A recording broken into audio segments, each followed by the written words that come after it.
Good morning everyone. डीएविंट्री college अपने बहुत बड़े इंफ्रास्ट्रक्चर यानी कि बहुत बड़ी बिल्डिंग और स्ट्रेंथ के लिए जाना जाता है। यहाँ पर 2 बिल्डिंग्स हैं और इस वक्त हम नई बिल्डिंग के ड्राइंग एंड पेंटिंग वाले डिपार्टमेंट में मौजूद हैं। यहाँ बच्चे इस वक्त काम कर रहे हैं, आप देख सकते हैं। और इस डिपार्टमेंट के जो हेड ऑफ डिपार्टमेंट हैं श्री प्रवीण सैनी जी, इसके अलावा श्रीमती प्रतिभा जी, श्री संजीव जी और श्री सुनील जी यहाँ पर मौजूद हैं। पेंटिंग्स को आप देख सकते हैं कि इस कमरे के लगभग चारों तरफ जो पेंटिंग्स हैं वो मौजूद हैं। बच्चों को बहुत ही बेहतर ढंग से सुपरवाइज करके इस कमरे को लगभग एक दुल्हन की तरह सजा दिया गया है। और बहुत सारी पेंटिंग्स आप पीछे देख सकते हैं, उनको जगह नहीं मिल पाई है किसी भी दीवार पर। यानी कि यहाँ पर जो क्रिएटिविटी है वो अपनी इतनी बुलंदी पर है कि पेंटिंग्स के ढेर लग जाते हैं, लेकिन दीवार पर आने के लिए बड़ी मेहनत करनी पड़ती है। इस बारे में हम बात करेंगे प्रवीण सैनी जी से, जो हेड ऑफ डिपार्टमेंट हैं। सर, बच्चे जो हैं वो यहाँ पर क्या क्या बच्चों को किस तरह से ड्राइंग और पेंटिंग सब्जेक्ट पढ़ाते हैं आप सर? धन्यवाद सर। जैसे आपको विदित है कि हमारे प्रबंधक जी, हमारे माननीय प्रधानाचार्य जी और समस्त स्टाफ और समस्त हमारा आर्ट डिपार्टमेंट का बड़ा योगदान इसकी भूमिका में रहा है। और हमारा प्रयास रहता है कि हम खाली चित्रकला ही नहीं वरन जितने भी ललित कलाएं हैं, चाहे वो मूर्ति शिल्प में हो या पेंटिंग में हो, वाटर कलर से डिफरेंट मीडियम में, ऐसा सिखाने का प्रयास रहता है।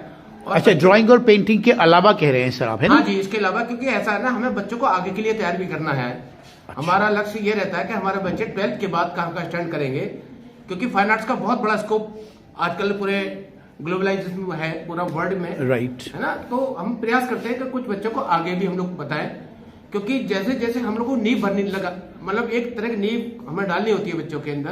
क्योंकि जो आके बीएफए करेंगे, बीबीए करेंगे, फाइन आर्ट्स में जाएंगे या अदर में जाएंगे, तो हम किस तरह से उनको मोटिवेट करें।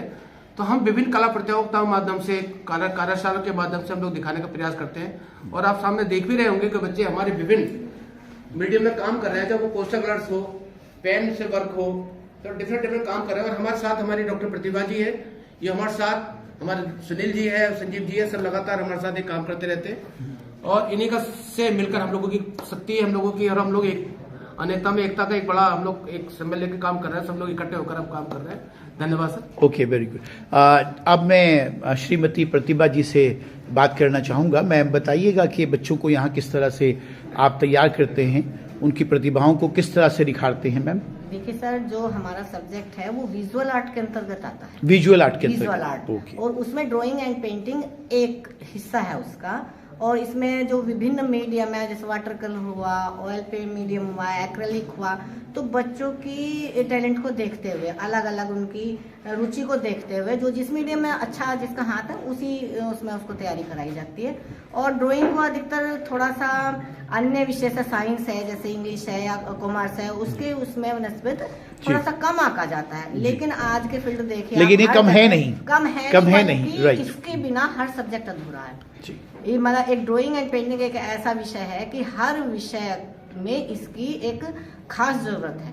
तो और जीवन यापन के लिए, जीविका के लिए, या उसको देखो तो इसमें नए नए आयाम खुल रहे हैं, नित नए आयाम खुल रहे हैं। तो हमारी कोशिश ये है कि बच्चा ड्राइंग को लेके एक कॉम्प्लेक्स ना आए उसके मन में कि हम कहीं किसी फील्ड में नहीं जा सकते, बल्कि एक सपोर्टिव अलग से भी, अगर किसी और फील्ड में भी है और इसमें भी उसका हाथ अच्छा है, तो ये उसके लिए प्लस पॉइंट रहेगा। ठीक, चलिए कुछ बच्चों से बात करते हैं कि वो किस तरह का काम कर रहे हैं। यस बेटा, you stand up. What's your name? क्या नाम है आपका? My name is Kamini Chauhan. Okay, आप क्या बना रहे हैं इस वक्त? बताएंगे आप क्या बना रहे हैं आप? यस सर, मैंने ये आलेखन बनाया है जो अलंकारिक फूल पत्तियों से है। इसमें एक पशु का चित्रण भी किया गया है। मैंने इसमें प्राथमिक और द्वितीयक दोनों रंगों का प्रयोग किया गया है। और मैंने इसमें विरोधी रंग का इस्तेमाल ज्यादा किया है, क्योंकि विरोधी रंग अलंकारिक आलेखन के लिए बहुत कॉन्ट्रास्ट यानी कि आप कहना चाह रही हैं विरोधी रंग। अच्छा, तो बेटा आप 12th के बाद आप को क्या लगता है कि जितनी मेहनत आप कर रहे हैं ये आगे आप पे किस तरह से काम आने वाली है? यस सर, दैनिक जीवन में तो सर यूज़ इसका बहुत ज़्यादा है। हर एक घर के सजाने की चीज़ से लेकर कुछ भी छोटी चीज़ हो या बड़ी चीज़ हो, हम जहाँ भी देखते हैं आर्ट अधिकतर मिलता है हमें।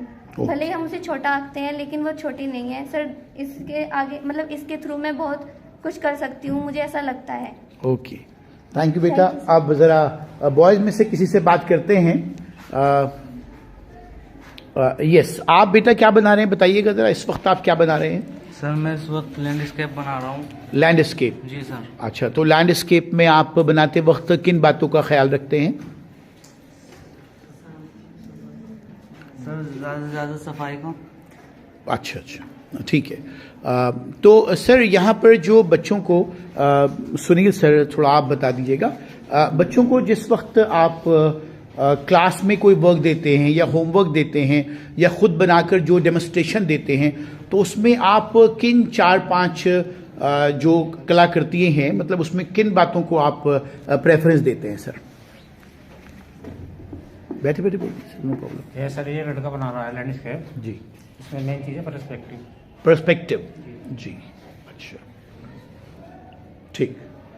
चलिए संजीव सर थोड़ा आप भी बताइएगा कि बच्चों को जो है 9th से लेकर 12th तक यहाँ पर तैयार किया जाता है, तो 4 साल में जो बच्चा बिल्कुल एक लेमैन की तरह आता है यहाँ पर, तो आप उससे क्या उम्मीद करते हैं कि वो 12th तक, जैसे इस लड़की से हमने बात करी है बहुत अच्छी ड्राइंग है, इसके अलावा ही बहुत सारी लड़कियों की अच्छी ड्राइंग है, तो सर क्या निखार उनमें आता है, क्या क्या बनाना सीख लेते हैं वो? सर हम ये सोचते हैं जब भी बच्चा जो है क्लास के अंदर एंट्री करता है तो जब भी एंट्री कर जाए तो यहाँ से कुछ ना कुछ सीख के जाए।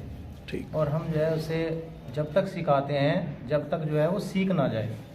और इसमें जो है सबसे पहले हम कलर की उसको जो है नॉलेज देते हैं, उसके बाद में उसको कौन सा कलर कहाँ पर कैसे इस्तेमाल करना है, कैसे इस्तेमाल किया जाता है, और कहाँ पर गर्म कलर लगाया जाता है, कहाँ पर ठंडा कलर लगाया जाता है, ये सारे कलर की नॉलेज जो है उसको बैठाकर प्रैक्टिस में ही कराया जाता है। और फिर जो है जब उसको कलर लगाना आ जाता है तो उसके बाद में जो है उसको पर्सपेक्टिव का सिद्धांत हम उसको सिखाते हैं, कौन सी चीज़ हमें जो है पास दिखानी पड़ती है, कौन सी चीज़ जो है हमें दूर दिखानी पड़ती है, कितने स्पेस पर जो है दूर का इफेक्ट देगी, कितने स्पेस पर जो है पास का इफेक्ट देगी, ये सारी चीज़ें जो है प्रैक्टिस से ही कराई जाती है। इसके अलावा मैं आपको बता दूं कि जब भी विद्यालय में कोई प्रतियोगिता होती है, कोई भी किसी तरह का प्रोग्राम होता है, चाहे वो नेशनल डे सेलिब्रेशन हो या किसी और तरह का, तो कॉलेज को जो डेकोरेट करने का काम है वो यही विभाग करता है और हमारे यही टीचर्स हैं जो बच्चों की मदद से पूरे कॉलेज को डेकोरेट करते हैं।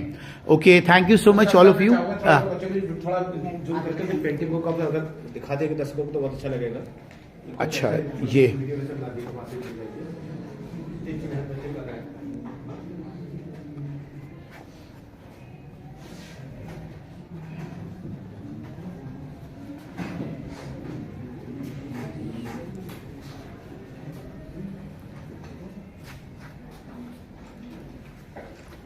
बहुत ही तन्मयता के साथ बच्चे लगे हुए हैं।